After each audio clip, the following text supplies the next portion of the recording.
Mi palabra hoy es una palabra que el Señor puso en el corazón y es una palabra que seguramente a muchos le va a bendecir y a otros les va a incomodar. Pero está en 2 de Timoteo en el capítulo 4, una palabra muy conocida por muchos.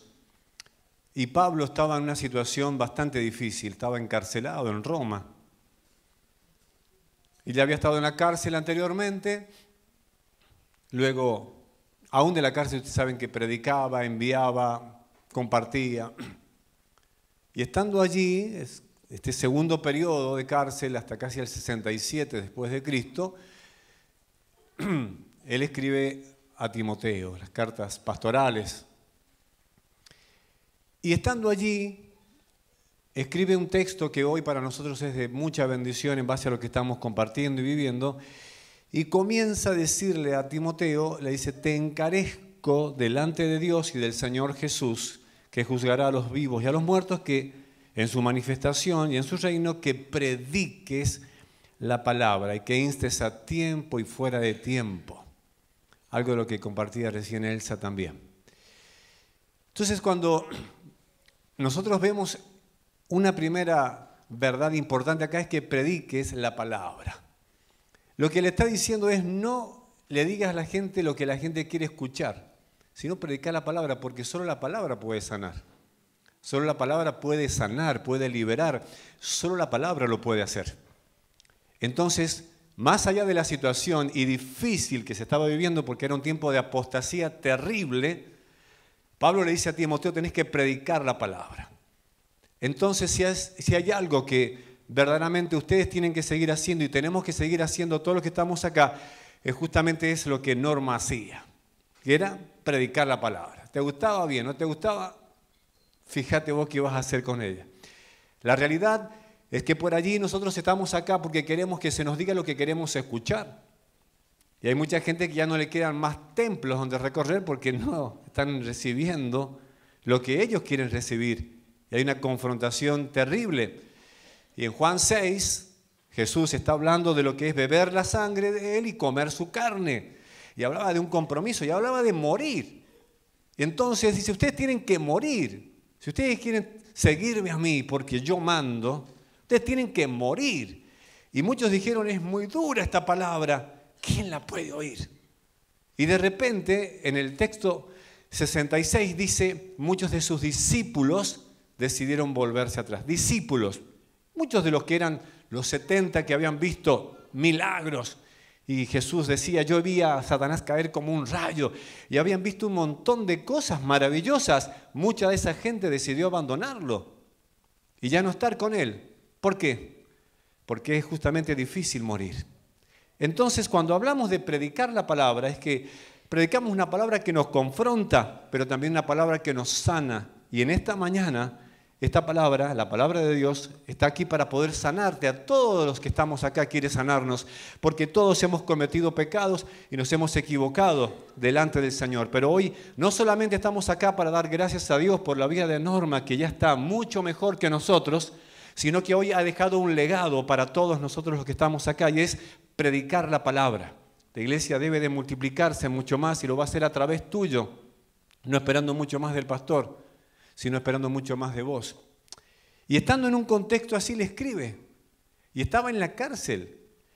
Y estaba en un tiempo bastante complicado, a tal punto que cuando pensaba en la palabra, digo, ¿cómo le podemos titular esta palabra? Y el Señor me dijo, cuando Él se eleva el ancla. Cuando se eleva el ancla. ¿Por qué? Porque en el texto número 6 dice, porque yo ya estoy listo o ya estoy para ser sacrificado y el tiempo de mi partida está cercano. ¿Qué estaba diciendo acá el apóstol Pablo? Usando la palabra partida.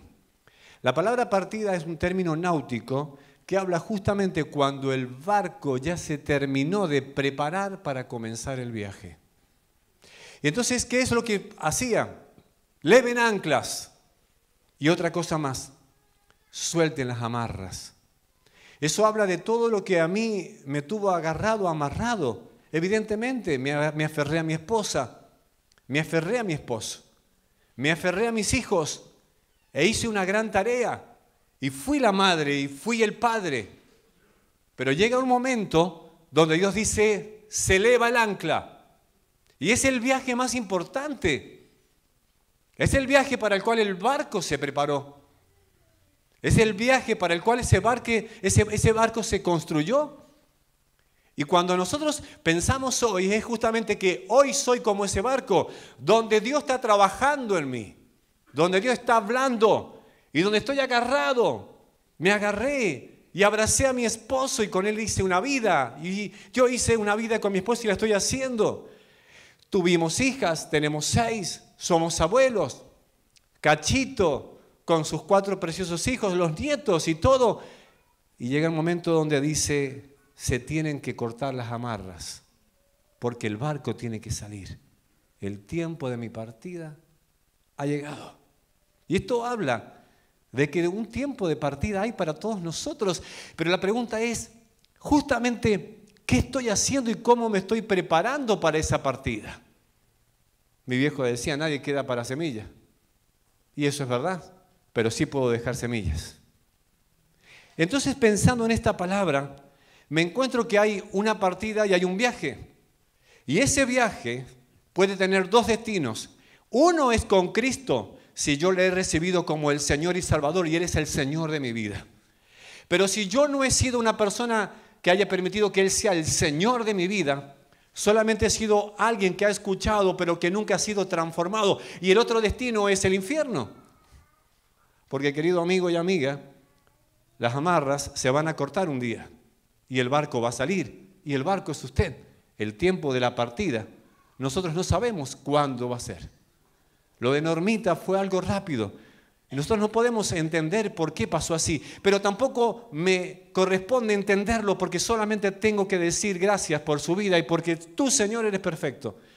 Y aunque evidentemente se extrañan los seres queridos y hay un vacío que se forma, pero yo sé que la voluntad de Dios es perfecta y que Él siempre decide lo mejor. Y entonces la pregunta en esta mañana es, ¿a dónde vas a ir? Pastor, yo me congrego todos los domingos y yo soy una persona que he escuchado y es una persona que sé bastante, pero eso no alcanza. Yo estoy preguntándote en esta mañana, ¿a dónde vas a ir? Y si me decís al cielo, yo te pregunto, ¿y por qué el cielo? ¿Por qué? Entonces encontré acá entender el significado de la vida. Porque en todo este contexto, donde le dice a Timoteo que el tiempo de su partida está, la palabra en la Biblia de las Américas dice, mi vida es derramada en libación. Es decir, es como el vino que se derramaba sobre el altar caliente del sacrificio y ahí nomás se evaporaba. Y eso representa justamente que mi vida es derramada delante de Dios y se evapora delante de su presencia para adorarle y para servirle. Y entonces encontré cuál es verdaderamente el concepto de la vida, el sentido verdadero de la vida. Y acá el apóstol Pablo lo dice claro en el verso número 7, he peleado la buena batalla. He peleado la buena batalla en un primer lugar. Y cuando estoy acá entendiendo este texto, es decir, he peleado la buena batalla, es entender que la buena batalla también se pelea a través de las debilidades. Quiero que busque conmigo en 2 Corintios, en el capítulo número 4. 2 Corintios, en el capítulo número 4. En el verso número 7 al 10, dice, tenemos este tesoro en vasos de barro, para que la excelencia del poder sea de Dios y no de nosotros, que estamos atribulados en todo, mas no angustiados, en apuros, mas no desesperados, perseguidos, mas no desamparados, derribados, pero no destruidos. ¿Sí es una batalla o no? Es una batalla todos los días, pero es una buena batalla. Y acá justamente, como hablaba recién Dari, la Biblia no nos dice en ningún momento que todo será en color de rosas y que las situaciones que vengan todas serán buenas. Pero acá hay una promesa y dice que yo puedo estar derribado, mas no destruido, llevando en el cuerpo siempre por todas partes la muerte de Jesús, para que también la vida de Jesús se manifieste en nuestros cuerpos. Y en el verso número 16 al 18, quiero que lo busques también conmigo, Dice, de manera que nosotros aquí en adelante a nadie conocemos según la carne, y aun si a Cristo conocimos según la carne, ya no lo conocemos así. De modo que si alguno está en Cristo, nueva criatura es, las cosas viejas pasaron y aquí todas son hechas nuevas. Entonces, cuando yo entiendo esto, también tengo que leer el texto que dice en el verso 16, por lo tanto no desmayo, del capítulo 4 de 2 de Corintios. No desmayo, antes pues, como decía recién el pastor, aunque nuestro hombre exterior se va desgastando, el interior, no obstante, se renueva de día en día. Porque esta leve tribulación momentánea produce en nosotros un cada vez más excelente y eterno peso de gloria. No mirando las cosas que se ven, sino como, hermanos, ¿cómo peleo esta batalla? Sino mirando las que no se ven. Pues las cosas que se ven son temporales, pero las que no se ven son eternas. Y esta es la manera de pelear esta batalla. Y es lo que el apóstol Pablo había hecho. He peleado la buena batalla. Pero luego sigue en el texto de allí, de Timoteo, 2 Timoteo, capítulo 4, donde dice, he terminado la carrera.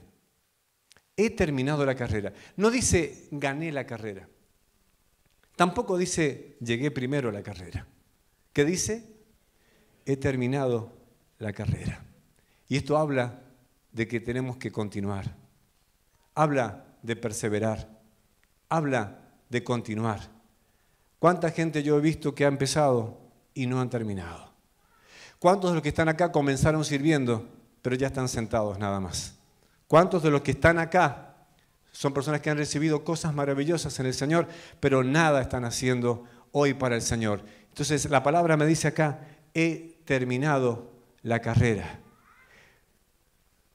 Anteriormente en Filipenses dice, yo todavía no he alcanzado aquello para lo cual yo fui alcanzado, pero una cosa hago, dejando ciertamente todas las cosas que están atrás, yo miro hacia adelante y prosigo a la meta y me enfoco en Cristo Jesús. Y entonces, ¿qué es lo que Dios me quiere decir hoy en todo este contexto?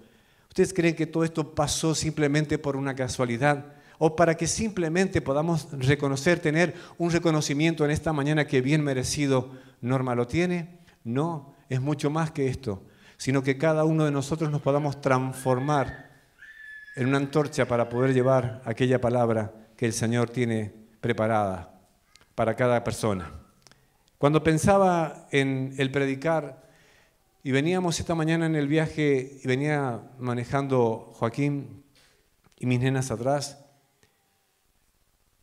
me acordé que hace muchos años yo era pibe, tendría unos 16 años, hoy estoy ya casi en 58, y me siento en un colectivo porque mi mamá había ido a Estados Unidos a ver a mi hermano y tenía que llegar a la terminal de ómnibus a Retiro, entonces iba como muy jugado. Y me siento en el asiento trasero, en el último atrás, en Buenos Aires, un pibe, chico, y se aproxima un hombre alto, bien vestido, un hombre lindo, y de repente se sienta al lado mío. Y yo había conocido al Señor hace poco, así que estaba con ese fuego, 16 años. Y ese hombre se sienta al lado mío y empieza a tocarme la pierna. Empieza a tocarme y a acariciarme la pierna. Entonces yo inmediatamente le agarro la mano y la pongo sobre su pierna. Y le digo, usted necesita a Cristo. Y le prediqué del Señor. Y le hablé de la palabra y le hablé del amor de Dios. Y ese hombre, de la edad aproximadamente mía hoy, empezó a llorar. Y me dice, yo no sé lo que me pasa. Soy casado, tengo 2 hijos y no puedo soltarme de esta situación. Entonces, en un colectivo en Buenos Aires, lleno, le prediqué de Cristo, recibió a Jesús allí en el colectivo, oré por él en el último asiento del colectivo y ese hombre se quedó llorando. Y cuando me tenía que bajar porque perdía el otro colectivo para subirme a Retiro, saco uno de esos panfletos que siempre teníamos y se lo dejé. Y ese hombre se quedó llorando como un niño y toda la gente miraba, pero ese hombre recibía a Cristo ahí en el último asiento del colectivo. Y cuando venía en el viaje, se lo contaba a Joaquín y dije, ¿qué me pasó? ¿Qué me pasó? ¿Ustedes creen que solamente yo he venido aquí para poder darles una palabra para decir, ustedes tienen que hacerlo? ¿Qué me pasó? ¿Cuán ocupado en otras cosas como para no tener un panfleto o para poder decirle a alguien que solo en Cristo Jesús pueden ser transformadas las cosas? Esto es también terminar la carrera. Es ocuparme de lo que Dios me dijo que me tengo que ocupar. Y entonces vengo con una palabra hoy, una palabra de amor para vos, una palabra de desafío. Y es, ¿qué nos pasó? Porque hay gente que necesita esa liberación. Y no estoy aquí para acusar al homosexual, acusar a la lesbiana, acusar al que está atado porque está viendo cosas que no tiene que ver o decir lo que no tiene que decir. Estoy para decir acá que en Cristo Jesús hoy podemos ser libres. Y que esta congregación ha sido elegida, como muchas otras también, para poder liberar a tantas personas a través de este mensaje. Y es, en Cristo Jesús todo se puede lograr. En el último asiento de un colectivo con solo 16 años. Un hombre llorando ahí, recibiendo a Cristo. Y créanme que fueron nada más que 5 o 7 minutos. Y yo tocaba el timbre para bajarme. Y ese hombre me decía, gracias, gracias, gracias, gracias, llorando allí.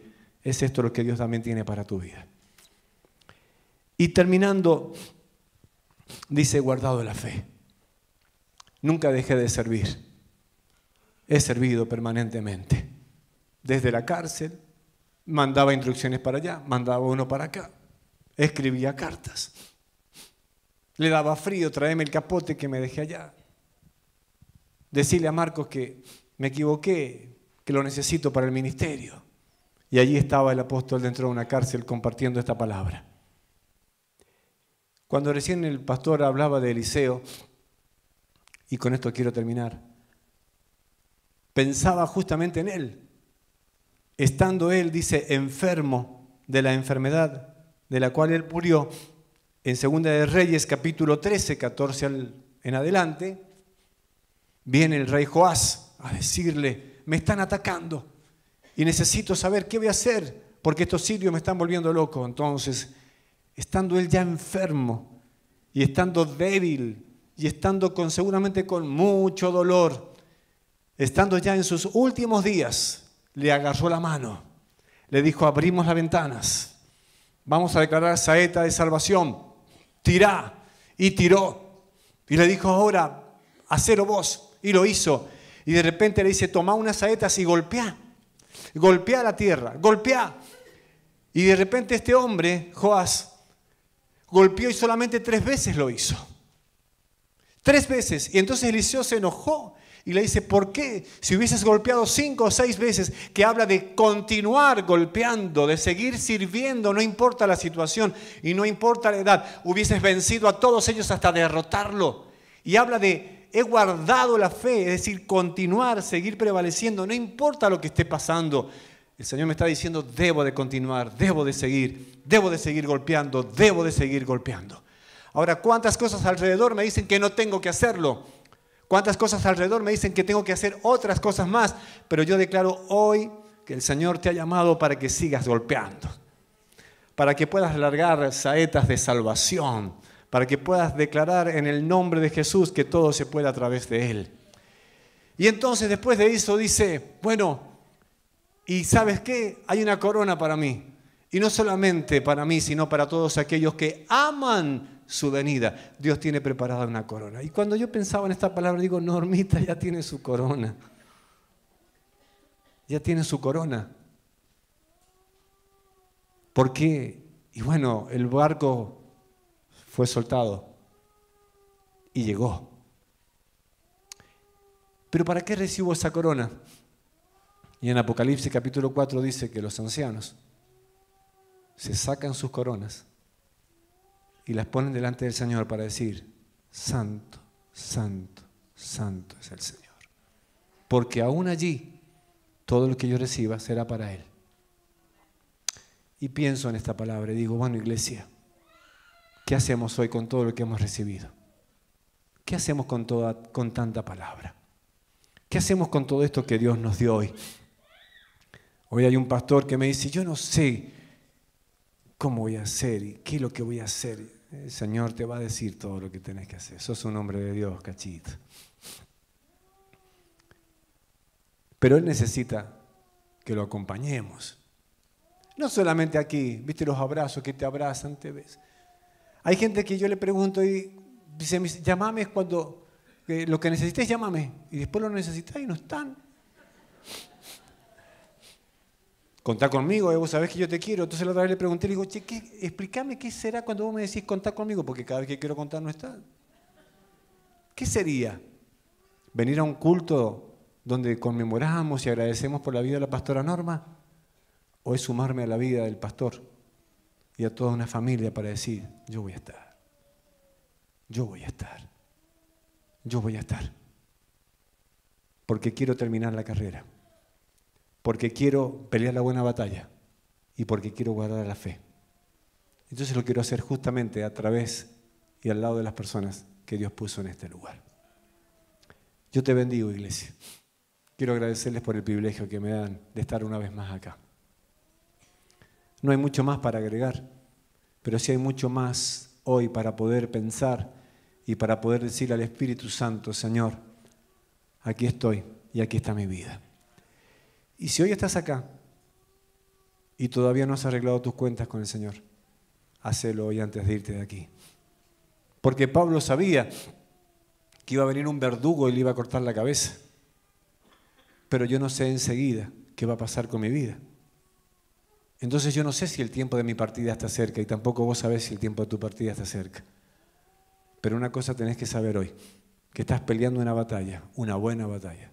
Estás corriendo una carrera. ¿Y cómo la sigo corriendo? Diga conmigo, puestos los ojos en Jesús, el autor y consumador de la fe. Amén. En Él pongo mi mirada en esta mañana. Agradecemos al Señor por la vida de Norma. Tantas cosas que nos enseñó. Eso es verdad. Tremendo. Pero dejó un legado para seguir. Y la vara quedó alta. Me cuesta saltarla. Me cuesta saltarla. Quedó alta. Pero voy para allá. Y voy porque quiero pasarla. Me bendijo tanto. Dije que no iba a llorar, pero ¿cómo puedo? Me bendijo mucho. Y un día, estando en Tunuyán, Fabi muy enferma, llegó Norma y lo que hizo fue abrazarme. Y yo estaba tan mal, tan preocupado y tan cansado. Me abraza y fue como, amado, todos sabemos. Bueno, con esto, ¿qué quiero decirte? Que los pastores también flaquean. No de flaco de esto, porque este no es flaco. Flaqueamos como toda persona. Nos caemos, necesitamos un empujón. Y no el llamado ahora que le llenemos el WhatsApp, porque pobre no va a poder contestar los 200. Pero tenemos que estar. Tenemos que estar. Así que esta palabra no serviría si acá no tomamos un compromiso hoy. Ninguno se va de este lugar sin tomar un compromiso con el Señor y un compromiso con el pastor de esta congregación y su familia. ¿Amén? Eso es correr la carrera. Eso es pelear la buena batalla. Así que si alguno estuvo medio borrado y medio flojito, stand up, a levantarnos en el nombre de Jesús.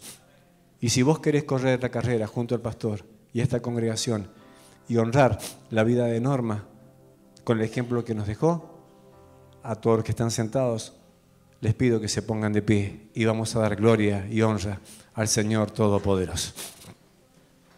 Amén. ¿Cuántos bendicen el nombre del Señor?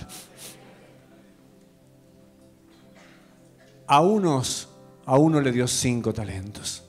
A otro le dio 2 talentos y a otro le dio 1 talento, de acuerdo a su capacidad.